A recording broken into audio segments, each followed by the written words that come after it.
मुंबईतल्या उपचारानंतर राष्ट्रवादीचे नेते एकनाथ खडसे जळगावमध्ये परतले। काही दिवसांपूर्वी खडसेंना हृदयविकाराचा त्रास झाल्यामुळे मुंबईत हलवण्यात आलं होतं। उपचारानंतर एकनाथ खडसे मुंबई हावडा एक्सप्रेसनं भुसावळ रेल्वे स्थानकावर उतरले। यावेळी कार्यकर्त्यांनी खडसेंचं जल्लोषात स्वागत केलं।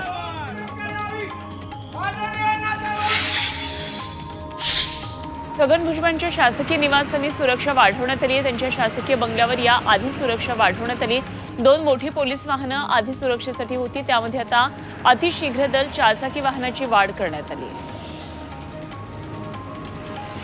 जरांगेंनी मराठा समाजासाठी आपली भूमिका मांडावी, पण टोकाची भूमिका घेऊ नये असं वडेट्टीवारांनी म्हटलंय। 2 समाजात दरी निर्माण होईल अशी भूमिका नको, अशी प्रतिक्रिया विरोधी पक्षनेते विजय वडेट्टीवार यांनी दिली। नांदेड विमानतळावर वडेट्टीवार बोलत होते। बारामतीत उपमुख्यमंत्री अजित पवारांच्या निवासस्थानासमोरच धनगर आंदोलन मागे घेण्यात आलं। धनगरांना आरक्षण मिळावं यासाठी घोषणा देत राज्य सरकारचा निषेध नोंदवत हे आंदोलन करण्यात आलं।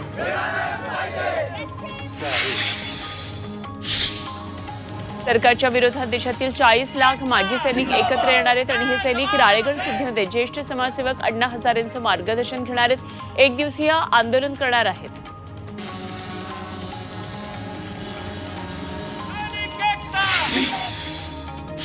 राज्यातल्या सर्वपक्षीय मराठा नेत्यांना जरांगेंनी जाहीर आवाहन केले। मराठ्यांच्या पोरांना तुमची गरज आहे। आज तुम्ही त्यांच्या सोबत उभे राहिलात तर उद्या मराठ्यांची पोरं तुमच्या मागे उभे राहतील असं वक्तव्य जरांगेंनी भोरच्या सभेत केलं। 1 डिसेंबरपासून भोरमध्ये प्रत्येक गावात साखळी उपोषणाला सुरुवात करा असंही जरांगेंनी सांगितलं। धुळे जिल्ह्यामध्ये तब्बल 75,017 कुणबी नोंदी सापडल्या। सध्या सरकारमधल्या 13 शासकीय विभाग कुणबी नोंदी शोधण्याचं काम करतात। या कर्मचाऱ्यांनी तब्बल 23,73,882 अभिलेखांची तपासणी केली। यामध्ये 75,017 कुणबी नोंदी सापडल्यात। खातेनिहाय सर्व कागदपत्रांचं आता स्कॅनिंग सुरू आहे। परभणीमध्ये मराठा बांधवांनी विरोधी पक्षनेते विजय वडेट्टीवारांना काळे झेंडे दाखवत त्यांचा निषेध केला। वडेट्टीवारांनी जरांगे पाटलांवर टीका केली होती आणि त्या विरोधात परभणीमध्ये मराठा समाज आक्रमक झालाय। वडेट्टीवार नियोजित कार्यक्रमाहून परत येत असताना मराठा बांधवांनी रस्त्यावर त्यांच्या गाडीला गाठलं आणि काळे झेंडे दाखवले।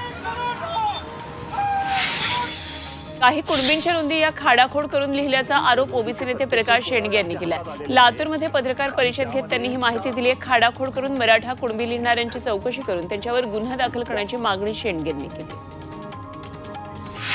महाडमध्ये 14 तळ्याला मनोज जरांगे यांनी भेट दिली आणि बाबासाहेबांच्या पुतळ्याला अभिवादन केलं। त्यानंतर त्यांची छत्रपती शिवाजी चौकात सभा झाली। मराठ्यांनी आरक्षणाची 70% लढाई जिंकली आहे, फक्त शांततेत आंदोलन सुरू ठेवा असं आवाहन जरांगेंनी मराठा बांधवांना केलं।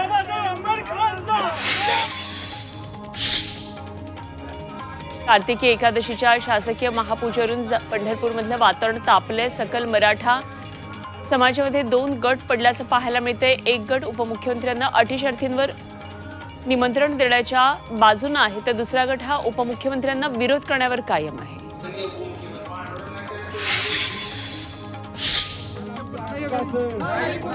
दौंडमध्ये छगन भुजबळांचा प्रतिकात्मक पुतळा जाळण्यात आला। दौंडमधल्या मराठा बांधव छगन भुजबळांविरोधात आक्रमक झालेत।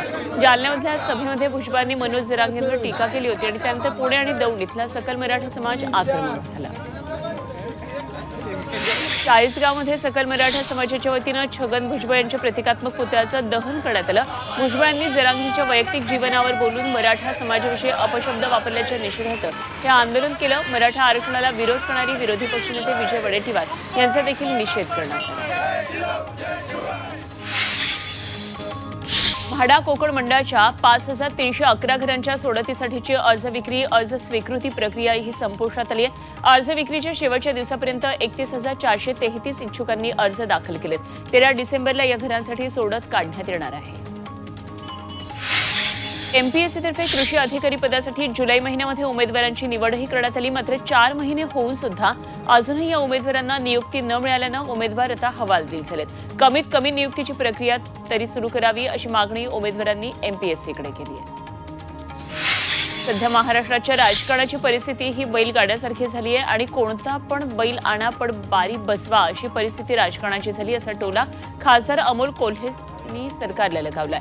शेतमालाला दुधाला भाव देण्याची मागणी यावेळी त्यांनी केली। शिरूर तालुक्यातल्या कवठ्यामध्ये बैलगाडा शर्यतीवेळी खासदार कोल्हे बोलत होते। नंदुरबार जिल्ह्यामध्ये दिवाळीनंतर मजुरांचं स्थलांतर वाढलं आहे, त्यामुळे कापूस वेचणीसाठी मजूर मिळत नाहीये. मोठी रक्कम मोजून मजुरांच्या विनवण्या करून शेतकऱ्यांना कापूस वेचणी करावी लागते. त्यामध्ये भुरट्या चोरांकडून शेतातल्या कापसावर डल्ला मारला जातोय. प्रशासनानं ही चोरी रोखण्यासाठी पावलं उचलण्याची मागणी शेतकऱ्यांनी केली. अहमदनगरच्या राहतामध्ये दूध दरासाठी शेतकरी आक्रमक झालेत. अहमदनगर मनमाड महामार्ग शेतकऱ्यांनी अडवला. दुधाला 50 रुपये हमीभाव देण्याची मागणी शेतकऱ्यांनी केली. राहता तालुक्यातल्या कोल्हार इथं रास्ता रोको करून वाहतूक बंद पाडली. दूध दरवाढीसाठी सोलापूरमध्ये शेतकऱ्यांनी आंदोलन केलं. सोलापूर पुणे महामार्गावर दूध उत्पादक शेतकऱ्यांनी दूध ओतून रास्ता रोको आंदोलन केलं. दुधाला योग्य दर न मिळाल्यास यापेक्षा तीव्र आंदोलन करण्यात येईल असा इशारा यावेळी देण्यात आला.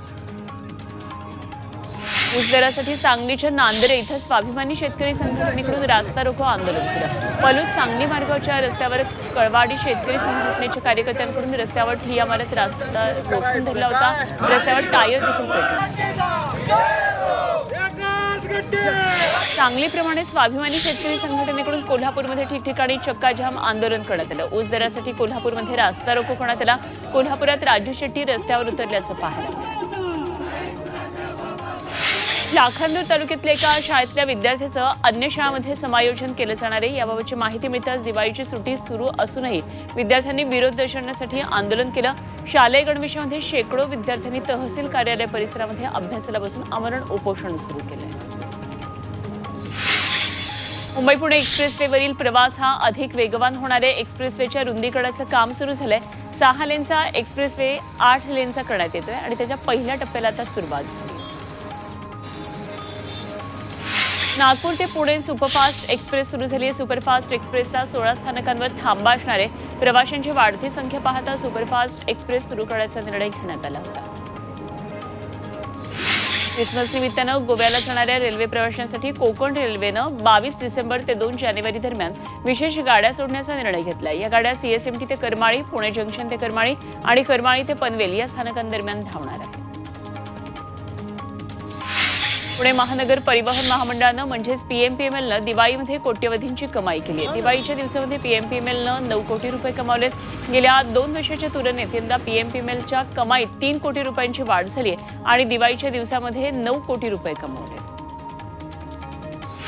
पुण्यातल्या शनिवार वाड्याचा इतिहास आता डिजिटल ऑडिओच्या माध्यमातून ऐकायला मिळणार आहे. येत्या 2 महिन्यामध्ये पर्यटकांसाठी मराठी, हिंदी किंवा इंग्रजीतून शनिवार वाड्याचा संपूर्ण इतिहास ऐकता येणार आहे. यासाठी QR कोड स्कॅनचा वापर करावा लागणार आहे.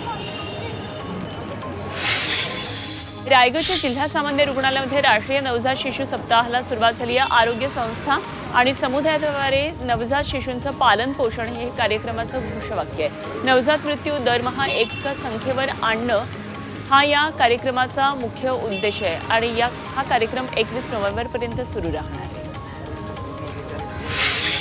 धनगर आरक्षणाची मागणी करत कोल्हापूरमध्ये कॅन्डल मार्च काढण्यात आला होता. दसरा चौक इथं राजर्षी शाहू महाराजांच्या पुतळ्यासमोर धनगर समाजानं एकत्र येत कॅन्डल मार्च काढला होता आणि जिल्हाधिकारी कार्यालयासमोर धनगर आरक्षण अंमलबजावणीसाठी आमरण उपोषण करणाऱ्या डॉक्टर ईश्वर यमगर यांना पाठिंबा देण्यात आला.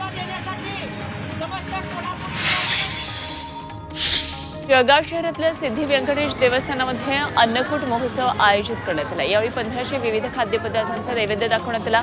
तब्बल 35 वर्षांपासून ही परंपरा सुरू आहे. दरवर्षी विविध उपक्रम या ठिकाणी राबवण्यात येतात. नैवेद्य दाखवल्यानंतर हा प्रसाद म्हणून 5000 पेक्षा जास्त लोकांना वाटण्यात येतो. अयोध्येतल्या रामाच्या मूर्तीचं काम आता अंतिम टप्प्यात आलंय. देशातले 3 प्रसिद्ध मूर्तिकारांच्या हातून रामाची ही मूर्ती घडतीये. येत्या 1 ते 2 दिवसांमध्ये मूर्ती तयार होणार आहे. रामाचं बालपणीचं रूप या मूर्तीतून साकारण्यात येते. बागेश्वर बाबा सातत्यानं अशास्त्रीय दावे करतात, त्यामुळे त्यांच्यावर कारवाई करावी अशी मागणी महाराष्ट्र अंधश्रद्धा निर्मूलन समितीनं केली आहे. बागेश्वर बाबांनी त्यांचे दावे सिद्ध करून दाखवले त्यांना 21 लाख रुपयांचं बक्षीस देऊ असं आव्हान अनिसनं बागेश्वर बाबांना केलंय.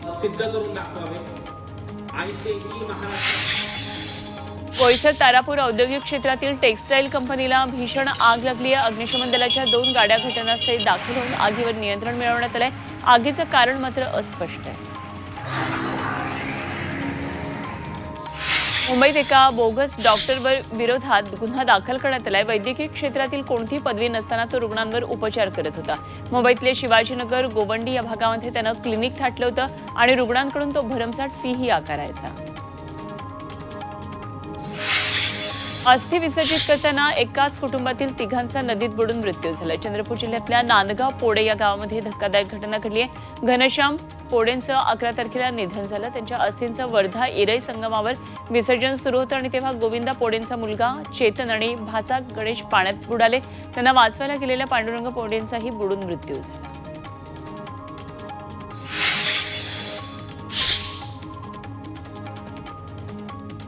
निकारागुआची शेनिस पॅलासिस ही 72वी मिस युनिव्हर्स ठरली आहे। या स्पर्धेमध्ये एकूण 84 देशातील स्पर्धकांनी सहभाग घेतला होता। उपांत्य फेरीमध्ये 20 स्पर्धकांची निवड करण्यात आली आणि या 20 स्पर्धकांमध्ये भारताची मॉडेल श्वेता शारदा हिचाही समावेश होता। झिम्मा 2 सिनेमाचं ॲडव्हान्स बुकिंग सुरू झालंय। अभिनेता सिद्धार्थ चांदेकरनं इंस्टाग्रामवर पोस्ट शेअर करत ॲडव्हान्स बुकिंगबाबत घोषणा केली। हा सिनेमा 24 नोव्हेंबरला प्रेक्षकांच्या भेटीला येतोय। लंडन मिसळ या मराठमोळा सिनेमाचा धमाकेदार टीझर प्रदर्शित झालाय आणि या सिनेमातून भरत जाधव एका वेगळ्या भूमिकेतून प्रेक्षकांच्या भेटीला येणार आहे। सिनेमात लंडनमध्ये मिसळचं हॉटेल उभं करण्याचं वडिलांचं स्वप्न पूर्ण करण्यासाठी धडपड करणाऱ्या 2 बहिणींची कथा पाहायला मिळणार आहे। हा सिनेमा 8 डिसेंबरला प्रदर्शित होतोय। अभिनेता रणबीर कपूरच्या अॅनिमल सिनेमाची प्रदर्शनाआधीच आतापर्यंत 1100 तिकिटांची विक्री झाली आहे। हा सिनेमा परदेशातही रिलीज केला जाणार आहे। परदेशात सिनेमासाठी ॲडव्हान्स बुकिंगला सुरुवात झाली आहे। अमेरिकेमध्ये हा सिनेमा तब्बल 888 स्क्रीनवर प्रदर्शित केला जाणार आहे। अभिनेत्री प्रियांका चोप्रानं अंधेरीतील 2 पेंट हाऊसची विक्री केली आहे। 6 कोटी रुपयांचा हा व्यवहार झालाय। लोखंडवाला कॉम्प्लेक्समधले दोन्ही घरं बॉलिवूड निर्माता दिग्दर्शक अभिषेक चौबे यांनी खरेदी केल्याची माहिती समोर येते। धुळे नंदुरबार जिल्ह्यामध्ये तापमानाचा पारा आता घसरलाय। सातपुड्यातलं तापमान 15 अंश सेल्सिअसच्या खाली गेलंय आणि येणाऱ्या काळामध्ये तापमानात आणखी घट होण्याची शक्यता आहे। त्यामुळे थंडीपासून बचावासाठी ग्रामीण भागात शेकोट्यांचा आधार घेतला जातोय। मात्र या थंडीचा रब्बी पिकांना फायदा होणार आहे। दुबईत मुसळधार पाऊस झालाय, त्यामुळे रस्त्यांना नद्यांचं स्वरूप प्राप्त झालंय। रस्त्यांवरच्या गाड्या पाण्यामध्ये तरंगताना दिसतात। या पावसामुळे संपूर्ण दुबई शहर जलमय झाल्याचं पाहायला मिळतंय। दरम्यान हवामान विभागानं पुढच्या 2 दिवसानंतर पुन्हा पावसाचा इशारा दिला, त्यामुळे नागरिकांना सतर्क राहण्याचं आवाहन केलंय।